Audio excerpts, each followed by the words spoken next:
You are listening to Fox Radio 910 and 104.3. I want to welcome you to Let's Talk About, our weekly radio program sponsored by Crowning Touch Senior Moving Services of Roanoke, Virginia. My name is Linda Balentine, the president of Crowning Touch and your host for this series. I interview local characters, service providers, politicians, teachers, entrepreneurs, and business professionals, and each one is dedicated to improving life in our valley. Every person has an interesting perspective to share from all walks of life. So, let's begin today's interview.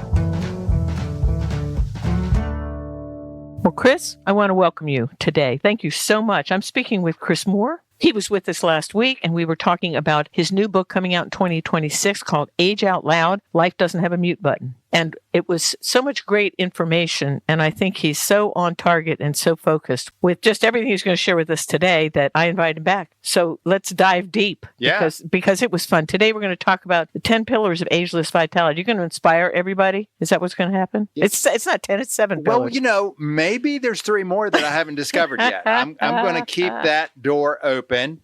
But right now we've got 7. All right. And the idea being, as we have looked at how some people are full of life and vital in their 80s and 90s and 100s, right, and other people can barely get off the couch in their 50s and 60s. And what's the difference? Right. What are the keys? What are the steps that anybody can implement to have a stronger, better quality of life at any age? And unlock some vitality that they may not even have imagined that they could carry across the finish line, correct? Because a lot of our, there's a lot of ageism in our society that works against us, psychologically, spiritually, every other way. Mm-hmm.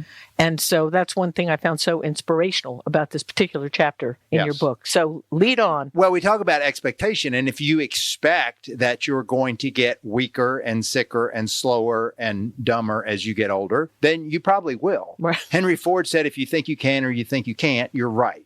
So changing the expectation, recognizing that we have a lot more autonomy over who we are and who we become than we've been led to believe. Well, so that's the first pillar, is mindset. Okay. Gotcha. What is your mindset? What do you think you can do? Do you have a fixed mindset that says, I've already learned everything I can learn? There's nothing else that's going to change. I'm bound by my past experiences. Or do you have a growth mindset that says, I have the ability to learn new things. I have the capacity to overcome challenges that come at me in life, and I can continue to learn and grow throughout all of my years. And even if you think that you are, as you're aging, as your body is stiffening up, you might think that your mind and spirit are stiffening up. Even if you think you might be set in your ways, a lot of us think that, and we don't even want to change. We're just comfortable. Mm-hmm. But because you have a fixed mindset in some areas doesn't mean that you have to have that fixed mindset in other areas of your life. Right. In other words, we can continue to stretch no matter how we might have done things even in the past. Right. Well, I told the story of Hagar in one of my earlier sessions, and Hagar was the woman who Abraham had a child with because Sarah didn't really think God was going to fulfill his promise, and they were getting really old, and they weren't going to have a son, so go have a baby with Hagar. And then Isaac was born, and Sarah had issues with Ishmael. Bet she did. Even though it was her idea. I know. You know. So Abraham sends Hagar and Ishmael out into the desert. Ishmael's 12 years old. They run out of water. They're out in the desert. It's 120 degrees or whatever it is. And she puts him under a bush and goes out, and she's wailing her eyes out, crying. And the angel comes and says, "What's the matter with you?" Which seems like a silly question, you know. We're just dying of thirst, that's all. And it said that God opened her eyes and she beheld the well of water in front of her. Right. So the well of water was there all along. Right. But she couldn't see the well of water in front of her because the water welling up in her eyes. Right. She was focused on her problems instead of on the solution. Right. And that's an example of mindset. That's a great example. We're focused on all the negative aspects of everything that's happened to us instead of finding the nuggets of wisdom that we have learned from those experiences. Gotcha. So that's the first pillar. Second pillar is nutrition. Okay. And there's a lot of different theories about nutrition. I'm certainly no expert on nutrition, but my philosophy is I try to eat foods as close to the way they come, out of the ground as possible, right. Less processed. You can read a lot of different experts about exactly how you package that, but eat natural foods. Try to stay away from processed foods. Stay educated. I mean, there's so much information now. We are living in a universe of information overload. Yeah, right. And so no one's going to tell you necessarily what's best for your body. In fact, we probably can't. Right. But it's up to you to avail yourself. You don't have to wait until that annual doctor's appointment to try and take small steps. I mean, if you're drinking a lot of soda, cut back. If you're eating a lot of processed foods, just try to eat more natural. Drink plenty of water. Alkaline water is my preference, but again, that's me. So that's the second pillar is eat well. Pretty straightforward. Yeah. All right. What's number 3? The third pillar is exercise. Okay. You've got to stay active. If you stop moving, you're going to stop living. I mean, that's the bottom line. Exercise. Again, there's a lot of different theories. There's a lot of different programs. There's lots of different. You can do it from a chair. Things you and can even YouTube has so many free. There's so many free exercise programs. Even you can find them on your phone. Right. Get up and move. Right. When I had this inflammatory condition 6 years ago and was just stiff all over, and I just started walking and I walked a little bit and I just walked a little bit more every day. And, I've been at 5 miles a day for, wow, 3 or 4 years now. Wow, that's so fantastic. And hardly ever miss a day. And when I do miss a day, I don't feel right. So, it's addicting. Yeah, but it is. It's good for you. It's good for your body. It's good for your mind. It's good for your stress. I mean, it improves your mood. I've been a part of a weekly webinar that you all have.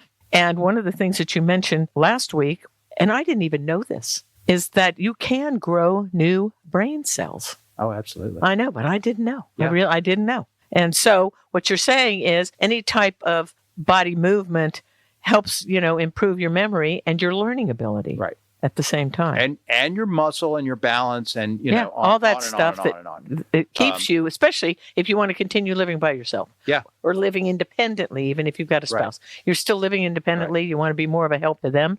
Yeah. And yourself. Yeah. So my wife and I just started Fit Body Boot Camp. We're in our third week of that. It's a 30-minute workout, and man, oh man, it doesn't feel like you could work those muscles that much in 30 minutes, but they get it in there. And you can do more than you think you can, and keeping your muscles strong and active will go a long way towards keeping you healthy. And I just want to encourage people to work with your body where it's at. Mm-hmm. I was in the gym yesterday, and I had to do all of my upper body exercises with one arm because I pulled the right arm. Yeah.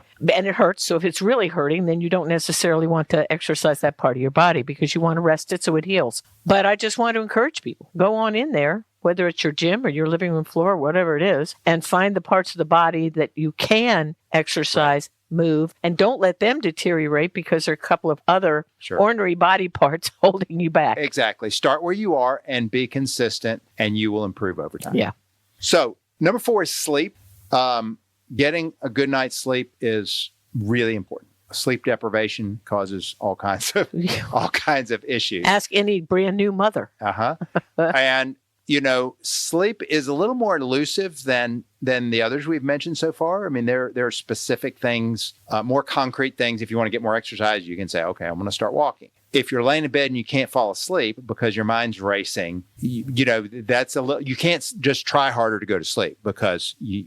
Yeah, no, because that just psychs me out, and I get even more irritated. But getting some routines, winding down, going to bed and getting up at the same time every day, having a quiet environment. There's some classic stuff. You don't want any blue noise. You don't want actually don't want any screens on. And you want it dark. You want it quiet. But you know what? There are a couple of other things that you can do. There are calming teas. No caffeine. Yep. Passion flower is a good one for a lot of people. Right. It was so good for me. I ended up growing my own. Okay. Yeah, but you don't have to. They've got it in the store. Yeah. Yeah. We drink Sleepy Time Extra every night. Yeah, there you are. So things that do, help you. Right.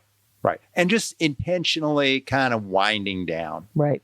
at the end of the day and letting the cares of the day I just fall into bed and I'm asleep in 2 minutes. There you go. But I'm one of the people that wakes up. I get a good 4 hours and then I'm awake. I'm awake for a while. And it's just an interesting thing. But that's my own little issue that I, am trying to work through. Well, and you've got to know yourself. I mean, some people just can do fine on less sleep than others. Right. I've always been a person that needs a lot of sleep all my life. Yeah. So, and you have to recognize that and not try to fight it. That's correct. I got you. All righty. There's a number 5. Number 5 This is a good one. is relationship to God. Yep. And I recognize that there are people who would argue that there is a God, and I certainly respect your right to have that opinion. Mm-hmm.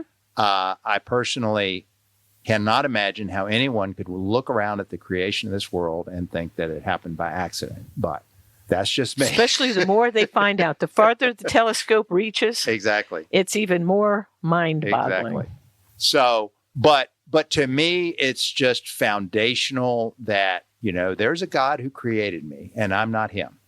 And in the most difficult times of my life, when he has been there and helped me through the pain and the suffering of things that I've gone through, and just having that relationship to undergird and hold me up. Right. I have an illustration that I do sometimes where I pull out my Leatherman and I open it up and I said, this represents human ability. It represents what we can do in our own power. And there's a lot of things we can do. There's a knife in there. There's a saw. There's pliers. There's wire cutters. Right. We, in our own strength, in our own knowledge, our intellect, we can do a lot of things. And we should use the gifts that we have in the best way that we know how to make the world a better place. But sooner or later, you run into a brick wall.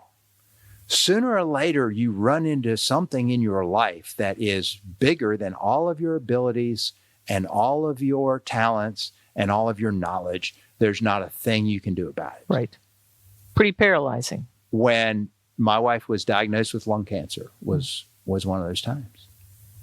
And in those moments, I've got a sword that was my father's ceremonial sword. He went to Catholic high school in Richmond. Wow. And he was in the Corps of Cadets. And wow. So he has this ceremonial sword. And so, I pull that out and I say, when you run into that brick wall, you need a different tool. Right. That has different capacity. And that is the Spirit of God. Right.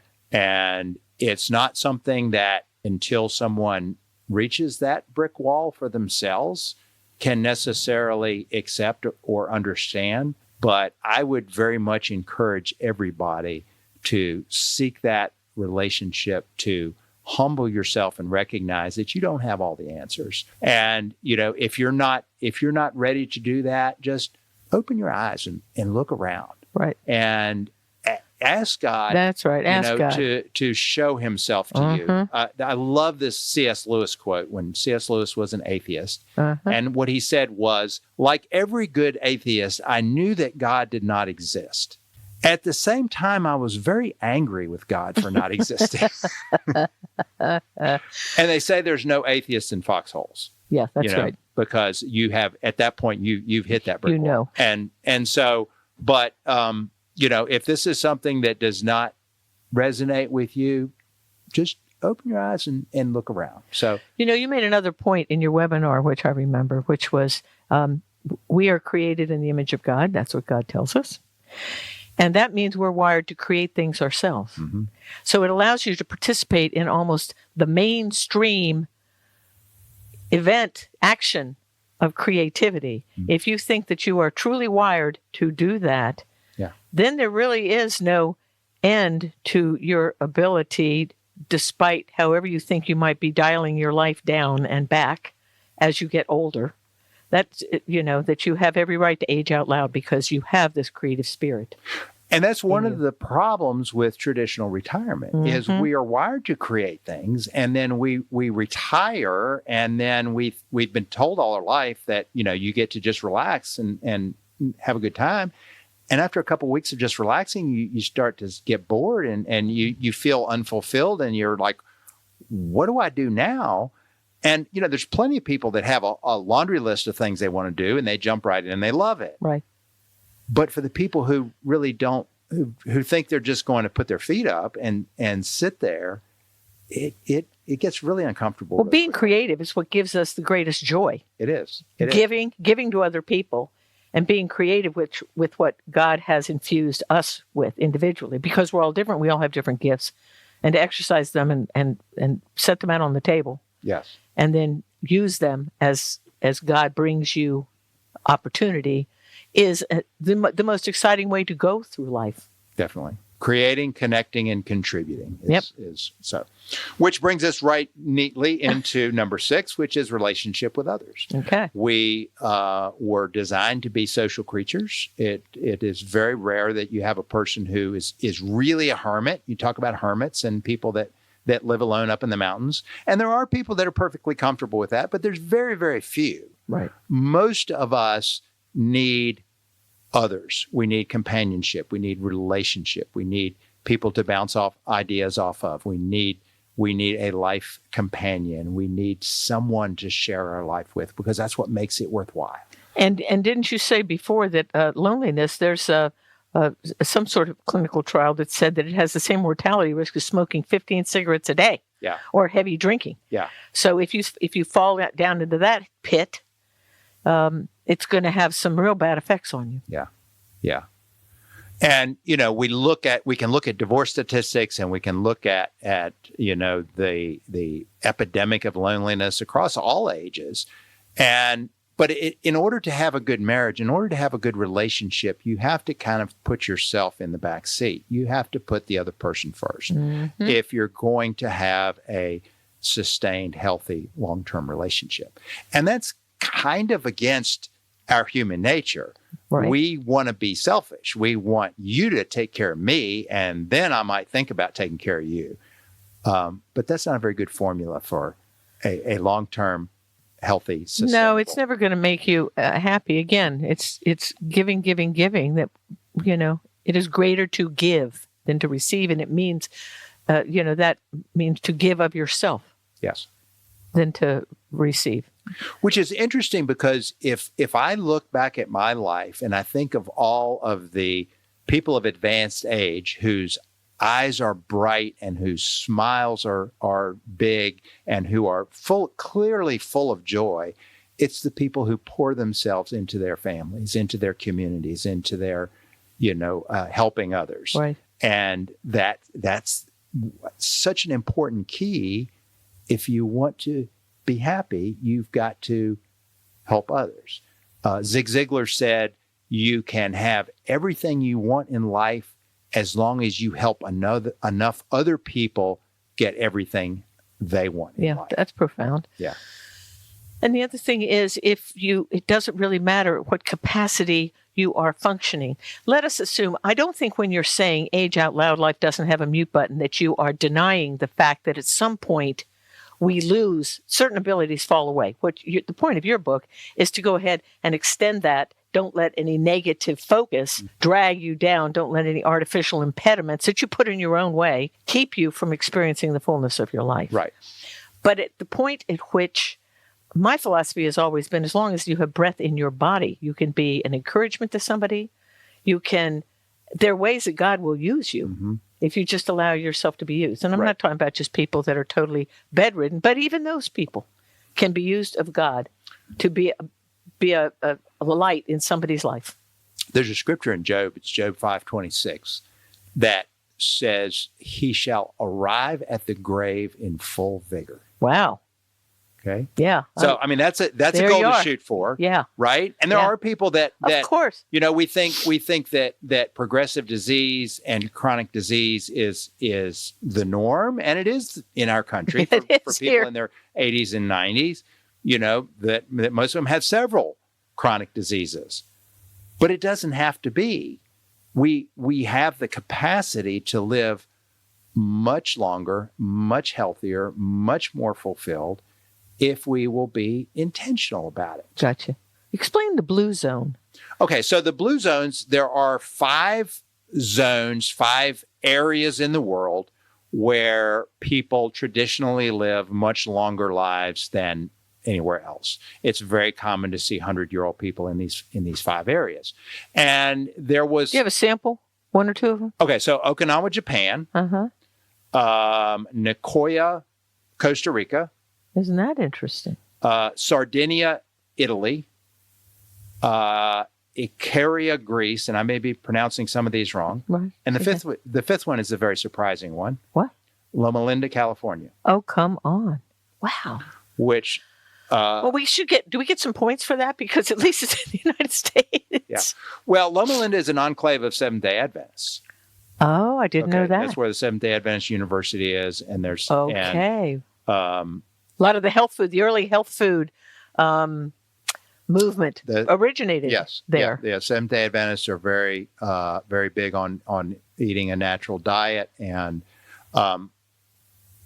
there was... And I should know the author, but I don't. But studied these 5 areas and said, what are the commonalities? Right. What are the things that are, similar in these areas? Wow. And community involvement and engagement, very close social ties with the family and with community. So it's intergenerational type of intergenerational. So strong social connections was probably the strongest commonality. A reverence and a respect for their older citizens was huge. Wow, yeah. They were all very active. Most of these places there was no motorized transportation. You walked everywhere. And you worked. You did physical activity as part of your daily routine, which is very different than sitting at a desk for 8 hours and then going to the gym for an hour and a half. Yes, it is. You're right. Yeah, sure. Their diet, there was a lot of variation in the diet. Some of them ate meat, some of them didn't. Some of them drank wine, some of them didn't. But they all ate very small portions. Okay. And they all ate, pretty natural. It all came, pretty much from the earth. And I think there may have been 1 or 2 others, but that's the general idea is that. So it's possible. And what you're saying is in the blue zone, they all lived longer. They were healthier as well, but they lived longer. In other words, are you saying that their age span exceeded our age span here in the United States? 100-year-olds are common in these 5 areas. And still being vital. Yeah, right. That's your point. Right, yes. Wow. So... well, you would think that would be inspirational. You would think that we wouldn't just buy into the,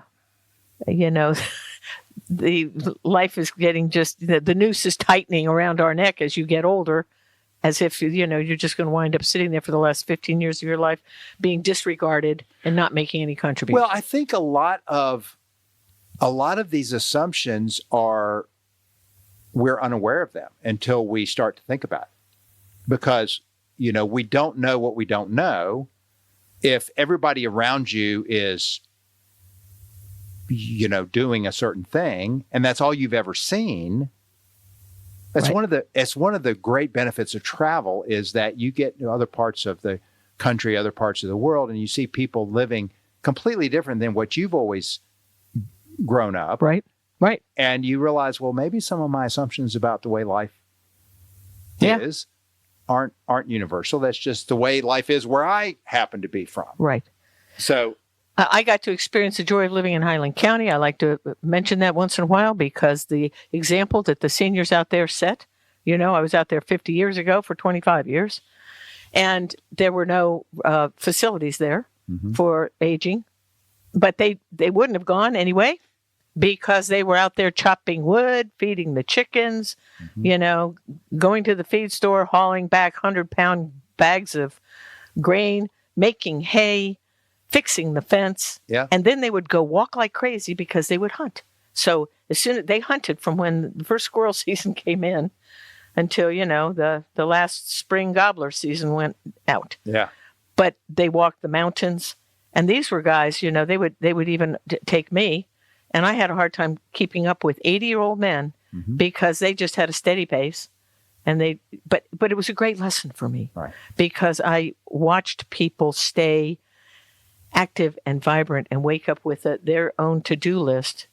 And it was just as you said, it was very, very physical. Mm-hmm. And I'm not saying that if they hadn't aches and pains, they'd still be out there stirring the apple butter or, tapping the trees or whatever it was. Well, the thing about garden variety aches and pains, Right. You're going to get them. is that you get up and move and they feel better after They a while. do. You're absolutely right. You walk them out. I'm definitely better, a half hour out of than I was when I first stepped out of bed. Mm-hmm. Yeah. Okay. So we've got one more pillar, All right. which is brain health. And brain health kind of comes back to mindset. Okay. Does it come back to nutrition too? It a also little comes bit, back, It comes back to nutrition. So there's a little it comes important back overlap. to sleep. It comes back to exercise. And that is the thing, is that all of these pillars are interconnected. If we start to sleep better, we're going to feel more like exercising. If we start to exercise more, we're probably going to sleep better. If we eat better, we're going to feel more energy. If we have a better mindset, we're going to be more likely to have a good relationship with others because we have a better attitude. But brain health has to do, again, with nutrition. Mm-hmm. It has to do with how we view the world, very, very tied in with mindset. The difference is the brain and the mind are not the same. The brain is our physical CPU inside of our head. And the seat of consciousness is the mind, which we have, goes with us into eternity. Gotcha. So that's enough for a whole nother segment. Well, I really appreciate the time, and I can't believe it goes so quickly here. This is, it's sad because we got a lot we could keep on talking about. But I just want to thank you so much because you helped me think clearly. The idea is we don't want anybody to give up. We want people to age out loud, which means make yourself known, make yourself available, and maintain a presence because we need every single senior that's out there in their experiences. Yes, we did. God bless you, dear. Thank you so much. Have a good day. Bye-bye. You've been listening to Let's Talk About, courtesy of Crowning Touch Senior Moving Services of Roanoke, Virginia, the only moving company with a consignment shop, auction house, and real estate division. We are a one-stop shop for any senior making a move. Check out our website at crowningtouchusa.com. Or if you are planning a move, call Anna at 540-982-5800 to arrange a free estimate. And don't forget to check out our monthly browse and bid auctions at 6712 Williamson Road in Roanoke, where you can bid online on over 1,800 items each month. Meanwhile, let's get back together next Friday at noon for more of Let's Talk About on Fox 910 and 104.3.